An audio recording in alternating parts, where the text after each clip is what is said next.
Hello again. Today we will be changing out the primary and secondary drive belts on a Range Rover Sport. The belts should be changed every 105,000 miles for vehicles with dynamic response, or 150,000 miles for vehicles without. The primary drive belt is a 6-ribbed belt that feeds the coolant pump, the AC compressor, power steering pump, the alternator, and, if you have it, dynamic response pump. The secondary belt is an 8-ribbed belt, and it just feeds the engine cooling fan.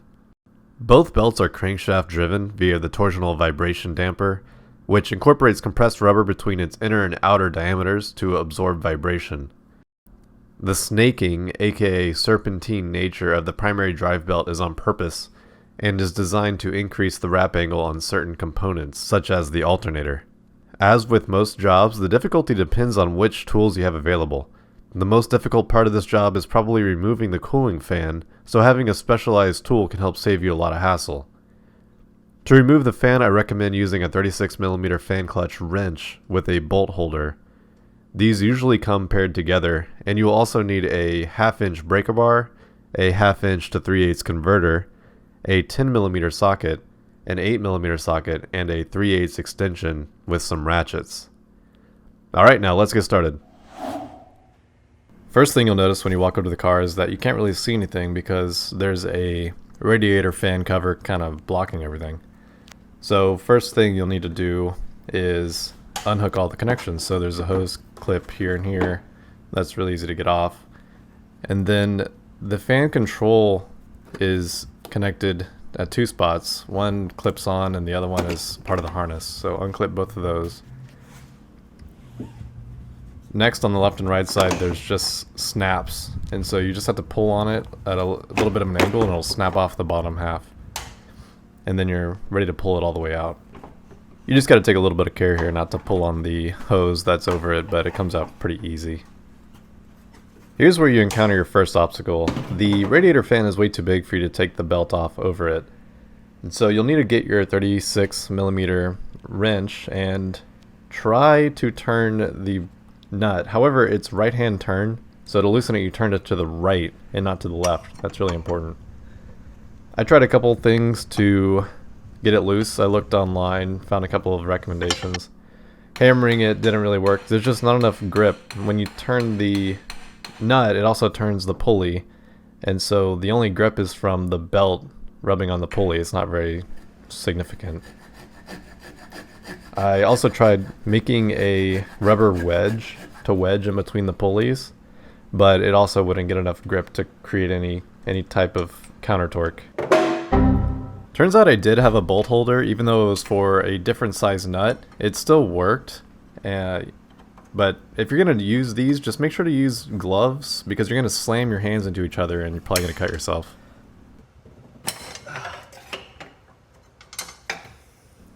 It was just a flesh wound, so I could just tape it up, but it's probably better to wear gloves. Now that it's loose, you can pretty much just spin it to the right and it'll come all the way off. And once it's all the way loose, just take it out, but you'll have to disconnect the harness from the right side as well, and then it'll slide out.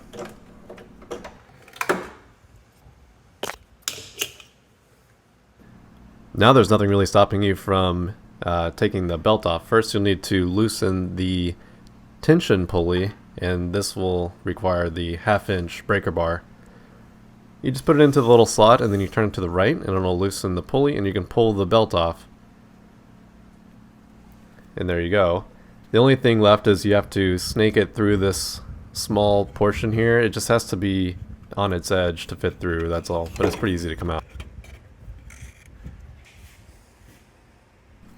Comparing the old secondary drive belt to the new one, they actually look fairly similar. Looks like the belt is in pretty good condition. I wonder if somebody has changed it before, because I never have, and the car has almost 150,000 miles.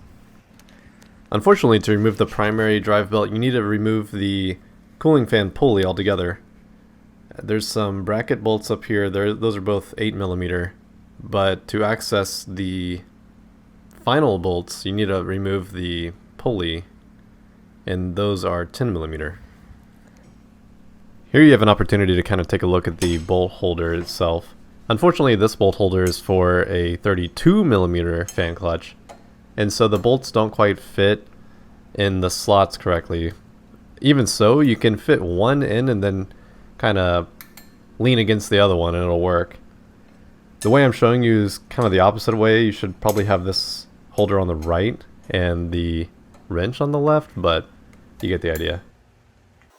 Once you get the three 10mm bolts out, you can take the pulley off. I had to use a little bit of a pry bar to get it off. It was just a little bit, but if you hit it with, even if you hit it with just probably the edge of a screwdriver, it'd probably loosen it enough. Don't lose those bolts. Once it's off, you can see the remaining 8mm bolts. Luckily there's a slot so you can fit a tool in here. It's actually not for you, it's just the bolts are so long that without the slot there's no way that they would be able to come out. So use your 8mm extension to snake through there and loosen all these bolts.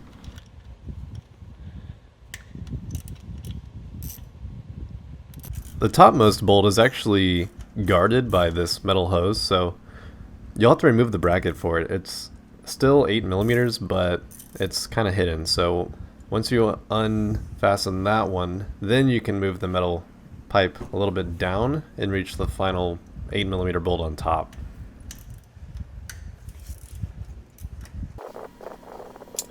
Be really careful with the bolts. It would be a bummer if you dropped one because they get stuck on top of the skid plates, and then it's kind of a hassle to get them back. Here's a look at the pulley. It's really just a bearing and a harness and a bracket. It's nothing crazy. Because of the serpentine nature of the belt, you need to take note of kind of how it's arranged. This way, when you take it off, you can put it back. Unfortunately, for some reason, the tensioner on this one is not 1/2 inch, it's 3/8 inch, so you have to use a converter with your breaker bar, or use a 3/8 breaker bar.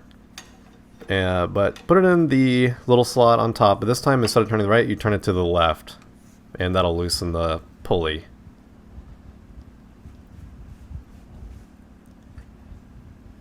I don't know why, but I figured taking it off the alternator would be the easiest.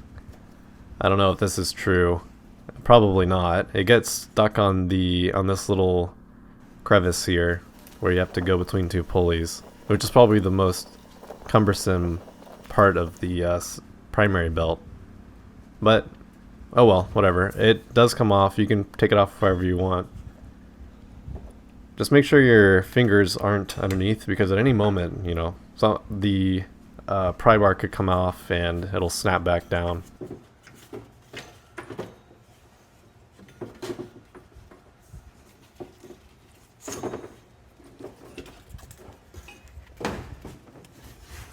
Now, comparing the primary belt, it's pretty clear that the primary belt is pretty old. It has a lot of cracks. Definitely time for replacement. And you can compare the replacement one to the old one. To put it back, you first try to snake it as much as you can in the old position. This time I learned my lesson. I put it on the alternator first, snuck it through all of the windings that it's supposed to go through, and left the uppermost one as the last one to attach. I figured this would be the easiest way to go about it.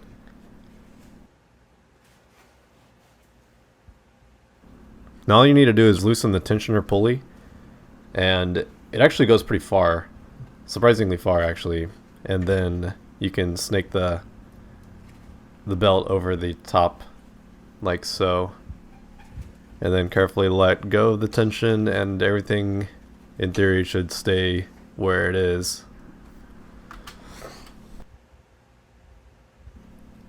Now you'll notice when you go to reattach the secondary pulley that there's nothing to reattach it to, so the first thing you'll have to do is reattach the cooling fan pulley. This will require reattaching all of the 8mm bolts of the bracket and fastening the bracket back on. Don't forget to also fasten the metal pipe back onto the bracket. Second, you'll need to refasten all three of the 10mm bolts. The only issue is you'll kind of have to blindly line up the holes and just hope that they're lined up. I actually got really lucky and they were lined up on the first try.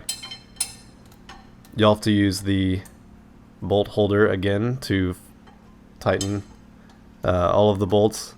I learned my lesson this time and I'm wearing a glove. Or at least one glove.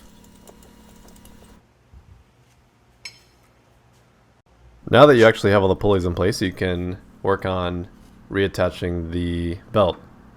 So get your 1/2-inch breaker bar in place like before and snake the secondary drive belt over everything. The hard part will be on the bottom left. There's a little bit of room. You just gotta make sure it's in the right orientation. And then it goes underneath the big one, maybe. And there you go. Now you'll need to tension it in order to get it on the rest of the way.